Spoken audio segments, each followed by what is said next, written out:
Bitcoin, Bitcoin, Bitcoin. Hari ini, hampir semua orang ngomongin Bitcoin dan kripto. Dari orang tua dan kerabat, teman kantor dan kuliah, sampai random bro and sis di cafe dan tempat gym. Jujur buat aku dilema ya. Di satu sisi bagus, karena artinya makin banyak yang paham investasi, tapi di sisi lain, agak takut ya, karena marketnya udah overhyped and greedy. Kalau kita lihat Bitcoin Fear and Greed Index per akhir Maret ini, skornya udah 74 dari 100. Artinya, market udah lumayan serakah, dan biasanya bakal koreksi dulu. That's why harga Bitcoin koreksi sehat dulu dari 74.000 turun ke 60-an ribu dolar. Tapi aside from this, menurutku, power of ETF and institutional demand dan supply cut dari halving bakal cukup strong ya untuk naikin harga Bitcoin ke 100.000 dolar bahkan lebih. Maybe save this topic for another video ya. Nah, ideally, waktu terbaik untuk investasi dan beli aset apapun itu ya pas marketnya lagi fear atau takut, saat harga lagi turun-turunnya.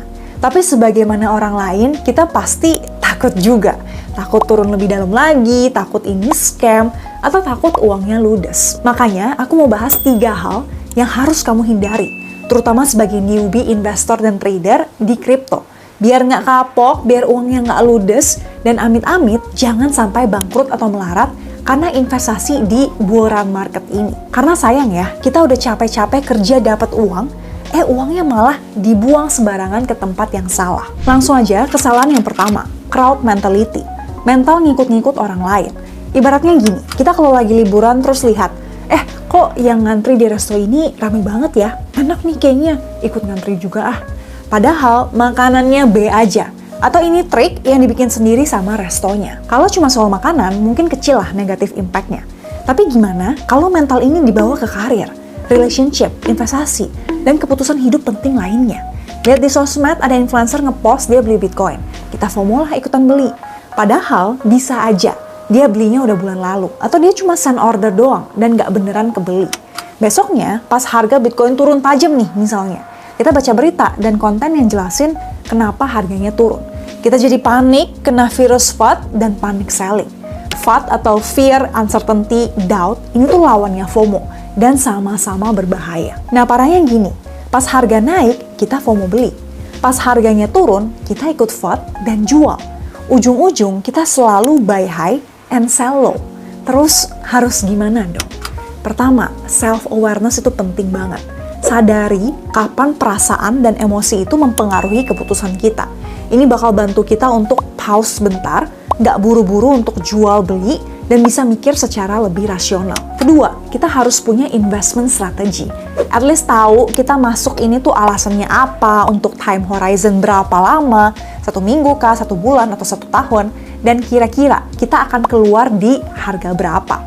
Biar kalau lagi FOMO atau FUD, kita bisa revisit nih investment strategi kita dan decide untuk nambah, hold, atau jual secara lebih logis. Ketiga, lihat lebih luas, beyond short-term price swings. Apalagi market kripto itu kan emang sangat fluktuatif ya.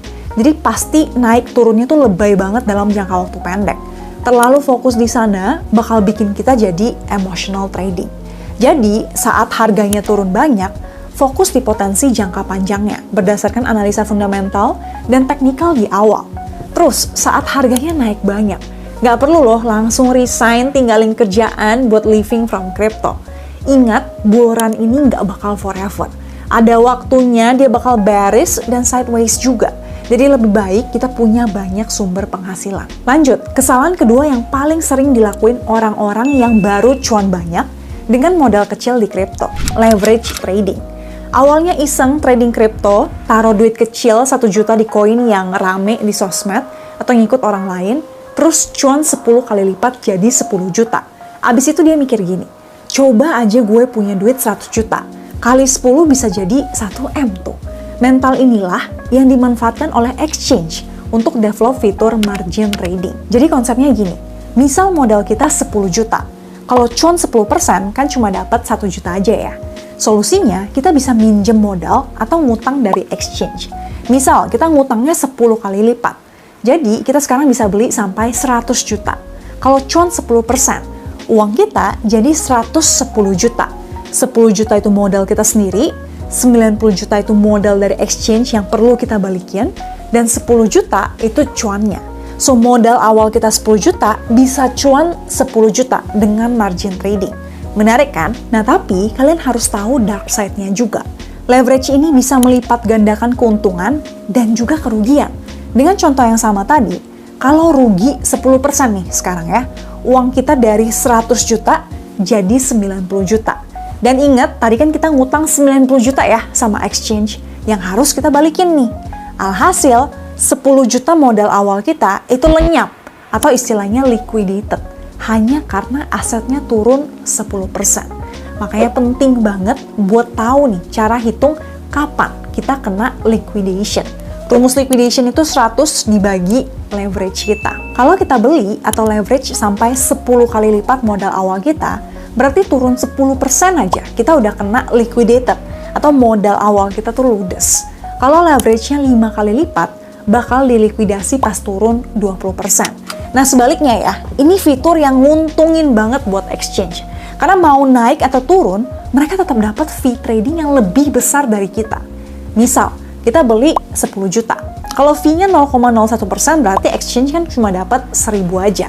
Tapi, kalau kita pakai leverage 10 kali lipat dan transaksinya 100 juta, mereka bakal dapat 10.000, terlepas dari kita untung atau rugi. Terus, solusinya gimana dong? 1. Jangan pernah pakai margin, leverage, atau futures kalau nggak ngerti. 2. Disiplin dengan trading atau investing plan-nya. Pasang titik stop loss dan take profit. Dan ketiga, kalau kita emang mau nih untuk speculative trading, batasin maksimal loss per trade itu, rule of thumb-nya 1-2% dari total modal kita. Lanjut, kesalahan ketiga yang sering diremehin oleh crypto investor, trader, baik yang newbie maupun expert, security. Kita makin sering dengar soal hacking, phishing, malware, sampai cryptojacking. Tapi, banyak yang mikir itu mah cuma nyerang wallet yang saldonya gede-gede aja. Kita-kita ini yang kucrut-kucrut nggak bakal kena lah. Until kita beneran kena dan cuma bisa nyesel. Kalian pernah dengar tentang kasus FTX, Quadriga CX, BitConnect, atau Mt. Gox nggak? Semuanya itu punya cerita yang sama. Mereka adalah exchange besar yang collapse. Dan usernya itu nggak bisa akses dan withdraw kripto yang ada di dalam exchange itu. So, uangnya sebanyak atau sesedikit apapun, ya hilang aja. Oleh karena itu, penting banget untuk bisa pilih exchange yang kredibel dan trusted. Kalau ada budget, pindahin kripto kita ke cold wallet, kayak Ledger. Jadi ibaratnya gini, kripto di exchange itu kayak parkirin mobil di parkiran umum. Walaupun kita udah bayar biaya parkir ya, tapi mobil kita kan tetap aja bisa hilang atau tempat parkirnya kebakaran. Sedangkan cold wallet itu ibarat kita parkir mobil di garasi sendiri. Kita punya kontrol penuh dan lebih aman. Nah, selain cyber security attacks yang mungkin kedengarannya agak berat, ada juga kesalahan-kesalahan ringan yang bisa berdampak gede.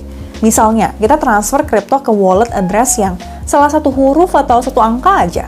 Sadly, ini hampir nggak bisa di-recover atau di-refund kalau kita transfer ke address atau alamat kripto yang salah. Well, crowd mentality, leverage trading, dan security ignorance itu 3 kesalahan yang paling sering dilakukan crypto trader dan investor yang bisa bikin kita bangkrut di market yang buluran sekalipun. Kalian pernah jatuh ke lubang yang mana aja nih?